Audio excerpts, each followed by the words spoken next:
So hi guys, my name is Allison Chiang and I'm doing my workshop on how to choose a college and major. So a little bit about me, I am going to go to University of Texas at Dallas. My hometown is Irvine, California. I'm majoring in information technology and systems and my interests are pop punk music, reading memoirs and window shopping, and I just put two memes that help me get through the college application process because suffering helps you, well, yeah, you can laugh at your pain. It helps you to suffer less. And the upcoming topics I'm going to cover are prestige, location, cost, opportunities, culture, and personal preferences for college choice. And for major choice, I'm going to cover interests, post-undergrad life, job/income, major requirements, and then if there's extra time at the end, I'll do a Q&A session if anyone has any questions or they can just chill. Now, the first thing I'm going to cover is college choice and a recap of all the topics. So when you guys try to apply for the college, many of the guys immediately consider prestige, and for a good reason. Prestigious universities typically have brilliant and accomplished professors, they have a lot of funding, they have well-developed alumni networks and connections, and they obviously have the name recognition. If you say Harvard, Harvard in the US, I think every single person will recognize what it is. And while prestige does matter to an extent, in the end, college is what you make of it, and a hardworking person can find success at any college. However, some career paths are harder to succeed in without the resources that a prestigious college provides. For example, top financial firms in banking or consulting and top lawyer firms typically hire from target schools because clients like the name recognition, and alumni typically hire from their university. The top feeder schools into a Wall Street job are listed as UPenn, NYU, Columbia, Harvard, and Cornell. So do some specific research into your major and learn how important prestige is because it does vary a lot by intended career. You can check out websites like collegeconsensus.com or US News to see college rankings. Another factor to consider is location for two big main reasons: job opportunities and livability. In college, you make connections with people and companies around the area you go to college in, and a lot of internships will turn into full time job offers after you graduate. So do some research into the companies around your college because it's most likely where you will apply to for internships during the college year. Also, that's very likely where your university has connections to. For example, the top two colleges Silicon Valley hires from are UC Berkeley and Stanford, which are located in the nearby Bay Area. Additionally, since you're going to be living in that city for the next 4 years of your life and possibly for your career for however long you work there, consider if you would enjoy living in that city. Look at factors like weather, safety, city culture, beach proximity, diversity, etc. For example, if you love the beach, could you live in the Midwest for 4 years without the beach? And if you love sunny weather, could you live in New York for 4 years where the weather isn't really that sunny? For example, University of Washington is a really, really good school, but there's rumors of the Seattle freeze where people aren't really that easy to it's not really easy to make close friends and it's not really that safe around the Seattle or around University of Washington. And just keep in mind these other factors and research the city. Personally, I chose to go to UT Dallas because I really like Dallas. It's right next to it. It's a really nice city, and people always say that you'll never run out of things to do there. So, yeah, choose your location wisely. Another factor to consider is cost, which is also one of the most important factors to consider. When choosing a college list, make sure to do the estimated cost of attendance calculator on their website, as it will likely be accurate to the amount of financial aid they offer you. Afterwards, look at the amount of money your parents are willing to contribute and the amount that you have to go into debt to cover. You also look at this amount in the end and seriously consider if that college is worth this amount of debt that you'll have to pay off eventually. Ivy Leagues and public Ivies have the prestige, but are you willing to undergo that debt than rather going to a safe school that might offer you a big scholarship or cost way less? Additionally, consider what career you want to go to and the mean income. Will your college be able to pay off the student debt? For example, if your college is going to cost like $200,000 by the end of it and your future career is going to pay you like 50 to 60K a year, it's going to take a long time to pay it off, especially since a lot of this money is going to go to living. Like it's not just your income goes directly to paying off your student debt, and it gets more your student debt increases over time, and it's really stressful too to pay off. So consider you really should consider costs. Lastly, consider if you're on the pre-med track, you need to pay for med school, which is super expensive. Consider going to a cheaper college and saving the money for a more expensive med school, which is more important than your undergrad school anyways when you're trying to apply for jobs. If you're a good student, many low-ranked schools will offer you big scholarships to attend, and you can use this financial freedom to your advantage.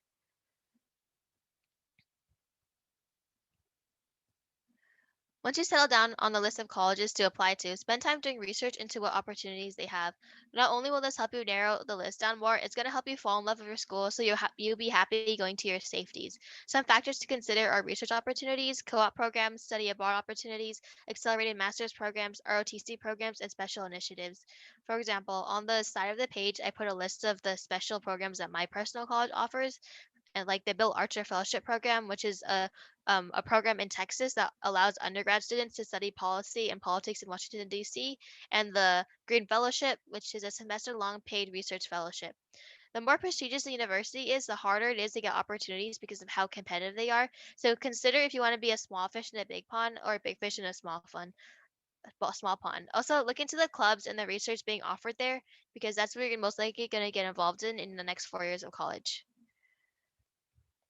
Moving on, if you're going to spend the next 4 years at a college, make sure you aren't going to be miserable there. School culture is harder to do research on, so I suggest visiting the campus before committing to make sure you can see yourself there. If that isn't possible, try to look up how the people are and how the culture is. Personally, I use Reddit to do a lot of my research, but everyone has their own preferred website. Also, try asking people who do go there or have done a tour how it is and how they liked it. One of my friends went to UT Dallas and even though it has a reputation for not being very friendly or not being very easy to make friends at, she told me that like people were playing frisbee golf there and they like invited them to play. So I can tell it's kind of a friendly place, more friendly than what I used to think. And also some other factors to consider are Greek life, athletic scene, and the academic support offered. For example, do they take a while to answer you, like when you're trying to email them? Because then that means that when you're actually there, they won't be very supportive when you need help from the um, administration either. For example, also another example is that UT Dallas isn't really big on partying or sports, which fits well with me, but lots of people would not like it there because they're into that kind of scene. So it's also really easy to look at the demographic of current students to see how diverse it is. And lastly, keep in mind your personal preferences when choosing your college. I suggest writing a list of personal preferences you have and keep them in mind when choosing your college because these are going to make your life easy and happy outside of just your pure school life. For example, if you're vegan, just go offer vegan options. If you're a foodie, are there food options around? If you love traveling, are you gonna have to drive like an hour to get to the nearest airport? If you're into outdoor activities, what is the climate like? And what courses do they offer for undergraduates? And are you interested in these courses? And woo, we got through the how to choose a college section. And we're gonna move on to major choice now.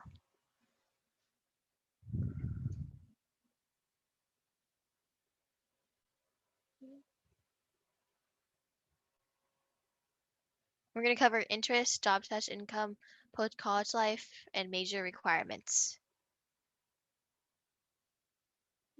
So, for interests, I feel like when you're choosing a major, the most general advice people give you is to look at your interests. But I felt this information was kind of useless because I had so many interests. Like when I was in like sophomore year, I was like, but I want to do everything. I want to be a lawyer. Like I could see myself doing research. I could see myself like traveling the world. Like I could see myself doing so many things. So how am I going to narrow it down based on my interests? But it's true that you should look at what you enjoy doing because you're going to spend a decent amount of your life at your job. So make sure your job fits your lifestyle and you can see yourself doing it for a while. For example, if you're introverted, do you want to work a job where you talk to a bunch of people all day? And if you're extroverted, do you want to work in a job where you don't really talk to people and you just sit inside your cubicle and you don't really like get to talk to people, which you enjoy doing? Also, do you want to travel at your job or do you just want to stay in one place? Lots of people like traveling, and lots of people do not like traveling, so keep that in mind. And also consider how stressful your job will be because when you're like working 70 hours a week, it doesn't matter how much money you make if you're super stressed out and you can't even like enjoy your life. Remember, a major can lead to many different types of jobs, so don't think you're forced into one career path because of your major. I know someone who is a bio major, but now they work as a marketing coordinator, so that definitely doesn't choose where you go into. Additionally, keep in mind that most colleges don't require you to choose a major till your junior year, so you can use your fourth semester to figure out what you like doing. Although it's a bit more work, you can also just double major or minor in something you're interested in, so you can, do your multiple interests.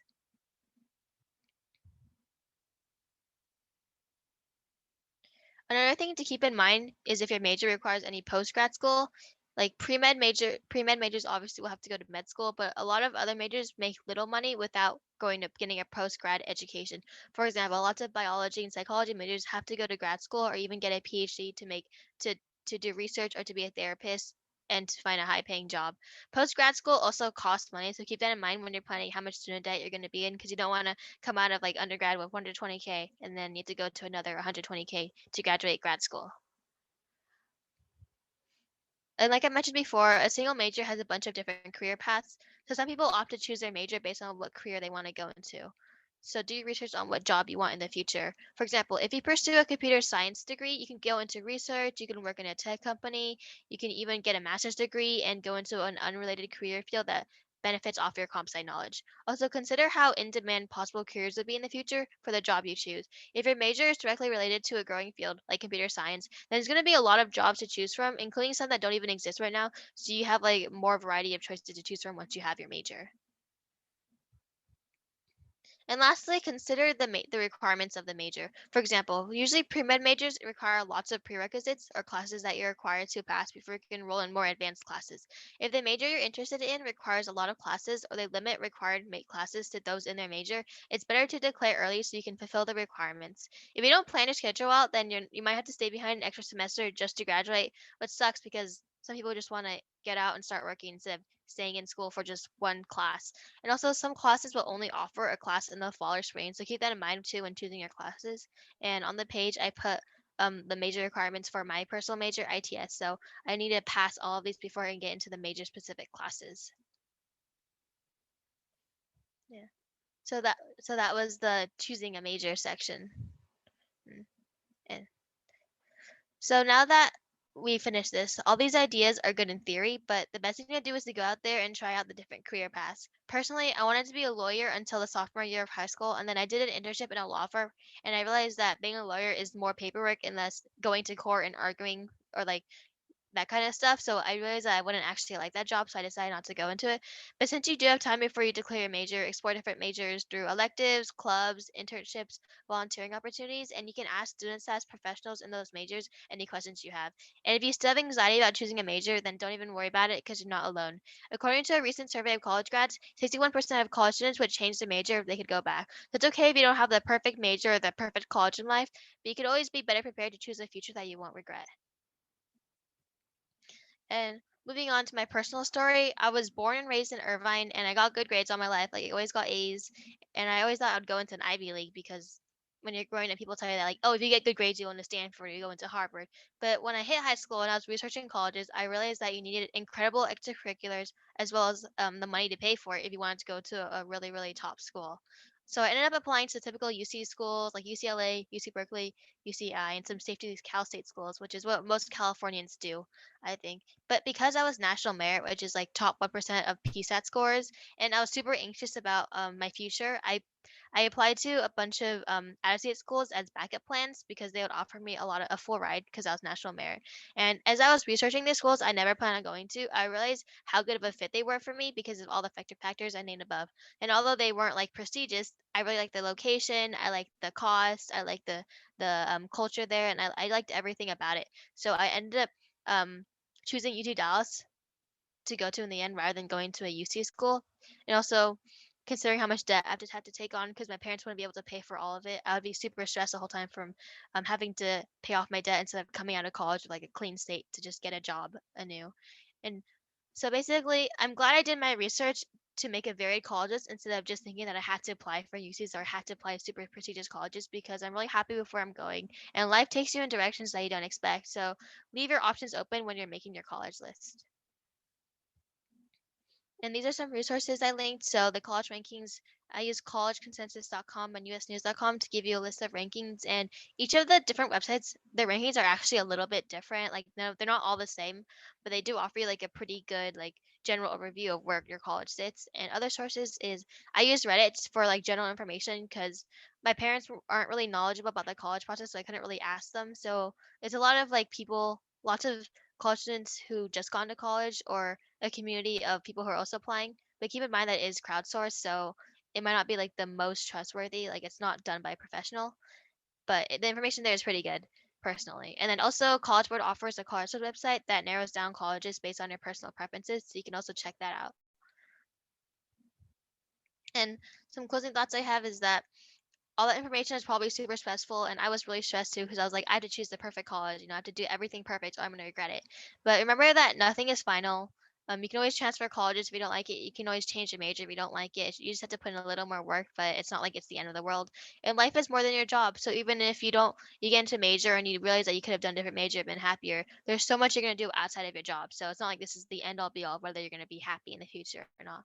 And lastly, be yourself in your college apps. You don't want to lie in your college apps. You don't want to go to a school that you don't really want to go to and then regret it for the next 4 years. And just be yourself and look at what you want and your personal goals.